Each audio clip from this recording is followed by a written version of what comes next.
ഇപ്പോൾ ഇന്നലെ കഴിഞ്ഞിരിക്കുന്ന നിലമ്പൂർ ഉപതെരഞ്ഞെടുപ്പ്, ആ നിലമ്പൂർ ഉപതെരഞ്ഞെടുപ്പിൽ ഐക്യജനാധിപത്യ മുന്നണി തിളക്കമാർന്ന വിജയം കരസ്ഥമാക്കും എന്ന അഭിമാനത്തോടുകൂടി നമുക്ക് എല്ലാവർക്കും പറയുക. ഞാൻ എല്ലാവരും രക്ഷപ്പെട്ടുണ്ടായി. ഐക്യജനാധിപത്യ മുന്നണി നിലമ്പൂരിൽ കൈവരിക്കുന്ന വിജയം ഏതാനും മാസത്തേക്കുള്ള നിലമ്പൂരിലെ ഒരു വിജയം മാത്രമല്ല, കേരളത്തിൽ 9 വർഷക്കാലമായി ദുർഭരണം നടത്തിക്കൊണ്ടിരിക്കുന്ന പിണറായി സർക്കാരിനെ താഴെയിറക്കുവാൻ, ഇടതുപക്ഷ മുന്നണിയുടെ ദുർഭരണം അവസാനിപ്പിക്കുവാൻ, കേരളത്തിൽ ഒരു ഭരണമാറ്റം ഉണ്ടാവുക, ഇവിടെ എല്ലാ വിഭാഗം ജനങ്ങൾക്കും തൃപ്തികരമായി ജീവിക്കുവാൻ,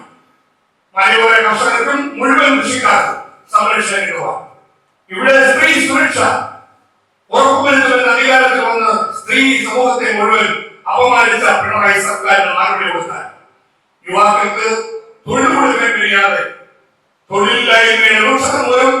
അന്യ രാജ്യങ്ങളിലേക്ക് കുടിയേറിയിരുന്ന ചെറുപ്പക്കാർ, പഠിക്കാൻ അവസരമില്ലാത്തതിന്റെ പേരിൽ ഇവിടെ ബുദ്ധിമുട്ടിലാവുന്ന വിദ്യാർത്ഥി സമൂഹം, ഇതെല്ലാം ചേർത്തുകൊണ്ട് നമുക്ക് തീർച്ചയായും ഏറ്റവും കൂടുതൽ പ്രതിസന്ധികളുടെ അരികിലൂടെ കടന്നുപോയ ഒരു 10 വർഷക്കാലം ഈ ദുർഭരണം ഇവിടെ അവസാനിപ്പിക്കാൻ സമയം അതിക്രമിച്ചു എന്നതുകൊണ്ട്